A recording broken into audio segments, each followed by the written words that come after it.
ሰላም ስለ ጤና እንማማር። ሁሉ ሰላም፣ ሁሉ መልካም። ኦኬ አሁን ዲስከስ የምናደርገው ስለ ትራኮማ ነው። ስለ ትራኮማ ዲስከስ እናደርጋለን። ትራኮማ የምንለው በክላማይዳ በሚባል ማይክሮ ኦርጋኒዝም ነው የሚተላለፈው የሚመጣው። የባክቴሪያም የቫይረስም ሰም ፊቸሮች አሉት በሁለቱ መሀል እንዳለ ነው። ለምሳሌ ከዚህ በፊት ባክቴሪያ ላይ ፓፒላሪ ሪያክሽን ብለናል። ምን ማለት ነው? ሬድ የሆነ ዶት ቀይ ዶት አለ። በቫይራል ግን ኢንፌክሽን ጊዜ ግን ያ ሳይሆን ፎሊኩላር ሪያክሽን ያለው ወይም ቢጫ የሚመስል ዶት ነው ያለው ብለናል። ይሄ ክላማይዳ የሚያመጣው ግን ሁለቱንም ነው። ፎሊኩላር ሪያክሽንም አለው፣ ፓፒላሪ ሪያክሽንም ቀይ፣ እንደገና ደግሞ የሎይሽ የሆነ ዶት፣ እንደዚህ አይነት ፊውቸሮች አሉት ክሊኒካሊ ስናየው ማለት ነው። ባጭሩ ምን ማለት ነው? ትራኮማ የሚመጣው ክላማይዳ በሚባለው ማይክሮ ኦርጋኒዝም ነው። የባክቴሪያም የቫይረስም ሰም ፊውቸር አለው ማለት ነው። ምንድነው ይሄ? በነገራችን ላይ ይሄ ትራኮማ ዓለም አቀፍ ወርልድ ዋይድ ዲዝ ነው። ብዙ ስፔሻሊ በታዳጊ ሀገራቶች ላይ በከፍተኛ ሁኔታ የሚገኘው፣ በእኛም ሀገር ስናየው ከሞራ ቀጥሎ ከፍተኛ አይነ ስውርን የሚያመጣ ለአይነ ስውር የሚያጋልጥ በሽታ ነው ማለት ነው። በተለይ ታዳጊ ሀገራቶች ላይ ነው የሚከሰተው። ለምን? ከፑር ሳኒቴሽን ከጽዳት ጋር ከፐርሰናል ጽዳትም ከአካባቢ ጽዳትም ጋር በተገናኘ ስለሆነ ታዳጊ ሀገራቶች ላይ በጣም ይበረታል ማለት ነው። ለምሳሌ ይሄ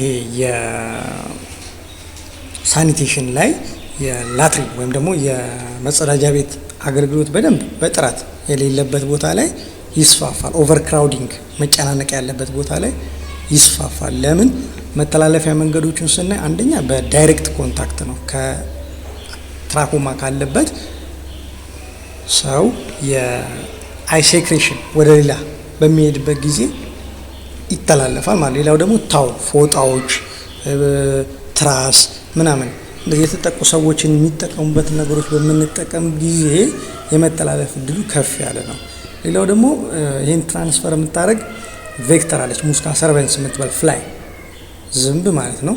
በእሷ በሽታው ካለበት ወደ ሌለበት እሷ ታስተላልፋለች። በሽታ ያለበት ላይ አርፋ ወደ ሌላ ስትሄድ ይዛ ነው የምትሄደው። ሴክሬሽን ማለት ነው፣ ታስተላልፋለች ማለት ብዙ ጊዜ።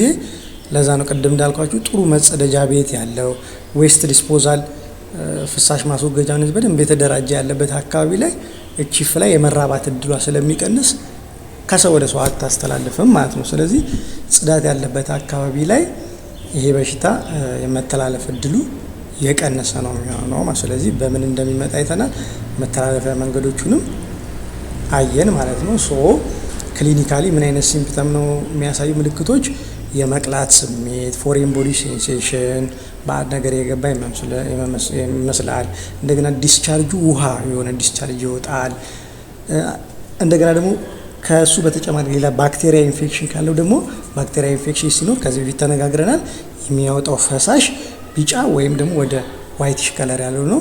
እንደዚህ አይነት ፈሳሾች የማምጣት እድል፣ ብርሃን የማስፈራት እነዚህ ምልክቶቹ ናቸው ማለት። ብዙ ጊዜ ከ1 እስከ 9 ዓመት እድሜ ያላቸው ሰዎች ህጻናቶች ማለት ነው ሪዘርቮየር ናቸው፣ በዚህ ይጠቃሉ። ነገር ግን ኮምፕሊኬሽኑ ፋይናል ኮምፕሊኬሽን የሚመጣው ከ30 ዓመት 40 ዓመት እንደዚህ 3 ወይም 4 ዲኬድ ሴንቸሪ ነው። ሴንቸሪ በት ዲኬድ ከ10 ዓመት ማለት ዲኬድ ከ40 ዓመት 50 ዓመት እንደዚህ ትልቅ የሆኑ ሰዎች ላይ ነው የመጨረሻው ኮምፕሊኬሽን የሚመጣው። ነገር ግን ሪዘርቮየሮች ይህን ነገር የሚጠቁት ህጻናቶች ናቸው፣ በተለይ ደግሞ ሴቶች። ለምን?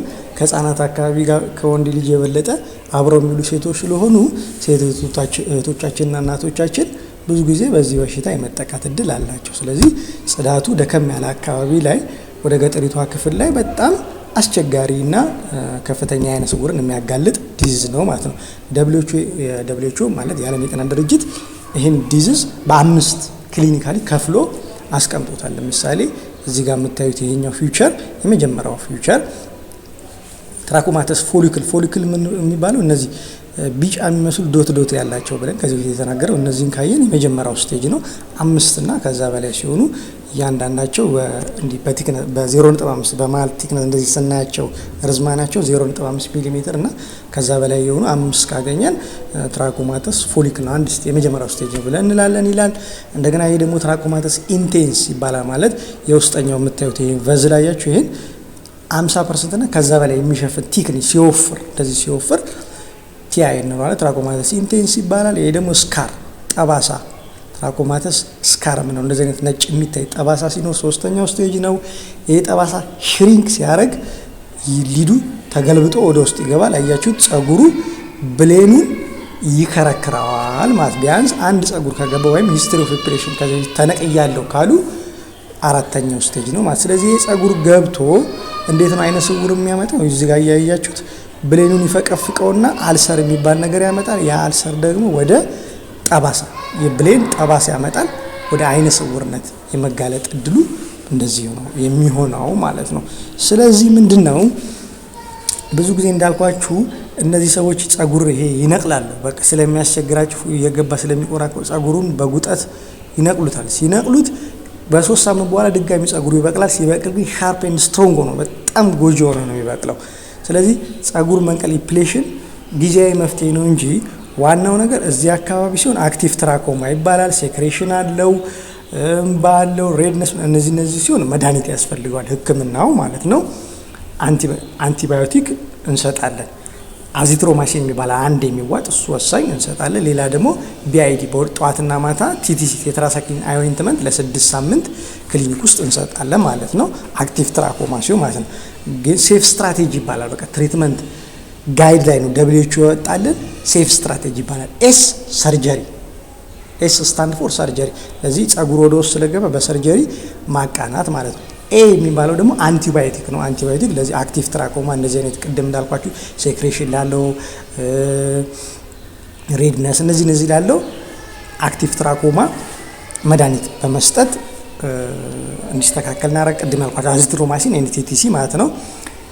ኤስኤኤፍ ኤፍ ደግሞ ስታንድ ፎር ፋሻል ክሊንነስ ጽዳት፣ ፌስ ማጽዳት በደንብ ጽድት ማድረግ። ኢ ደግሞ ስታንድ ፎር ኢንቫይሮንመንታል ሳኒቴሽን፣ ቅድም እንዳልኳችሁ ዌስት ዲስፖዛል ማስተካከል። ሽንት ቤት ኦፕን አካባቢ መጠቀም አያስፈልግም። በተስተካከለ ሽንት ቤት መጠቀም። እቺ ቬክተሯ ቅድም ያልኳችሁ ሙስካ ሰርቬንስ ቬክተሯ የምታስተላልፈው እሷ እንዳትራባ ያደርጋል። ስለዚህ ሴፍ ስትራቴጂ በመጠቀም ሰርጀሪ፣ አንቲባዮቲክ፣ ፋሻል ክሊነስ፣ ኢንቫይሮንመንታል ሳኒቴሽን በመጠቀም ይህን በሽታ መከላከል ይቻላል እና አይነ ስውርነትን መታደግ ይቻላል ማለት። ስለዚህ ቅድም እንዳልኳችሁ ትራንስፈር ስለሚያደርግ ዳይሬክት ኮንታክት ምናምን፣ ስለዚህ እንደዚህ አይነት በሽታ ካለበት ሰው ጥንቃቄ ማድረግ ያስፈልጋል ማለት ነው። እነዚህ ብዙ ጊዜ ክሊኒካሊ የምናያቸው ምልክቶች ናቸው። ፓነስ ይባላል። ኮርኒያ ብሌን ብለድ ቨዝል የለውም ብለን ከዚህ በፊት ተነጋግረናል። ወደዚህ ሲገባ ፓነስ ይባላል። ይሄ ደግሞ ሀርበር ፒት ይባላል። አያችሁ ዶት ዶት ዶት።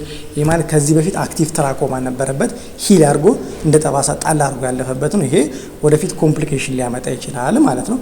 ኮምፕሊኬሽን አመጣ የምንለው ብቻ የአይን ቆብ ወደ ውስጥ ገብቶ ጸጉሩ ብሌኑን ሲከረክረው አልሰር ይመጣል። ያ አልሰር ደግሞ ወደ ጠባሳ ኮርኒያል ኦፓሲቲ ያመጣልና ፋይናሊ ሰውየው ወደ አይነ ስውርነት ይጋለጣል። ስለዚህ ቅድም ባልኳችሁ መንገድ እኛ ሰርጀሪና ለእንደዚህ አይነት ኬስ ትሪኪያሲስ ወደ ውስጥ ለገባው ሰርጀሪ እንሰጣለን። አክቲቭ ትራኮማ ያለበት ደግሞ አንቲባዮቲክ እንሰጣለን። ፋሻል ክሊነስ እና ኢንቫይሮንመንታል ሳኒቴሽን ላይ ደግሞ ኮሚኒቲው ሲተባበር የበለጠ ለውጥ ማምጣት እንችላለን ማለት ነው። ስለ ትራኮማ ይህን ይመስላል ማለት ነው።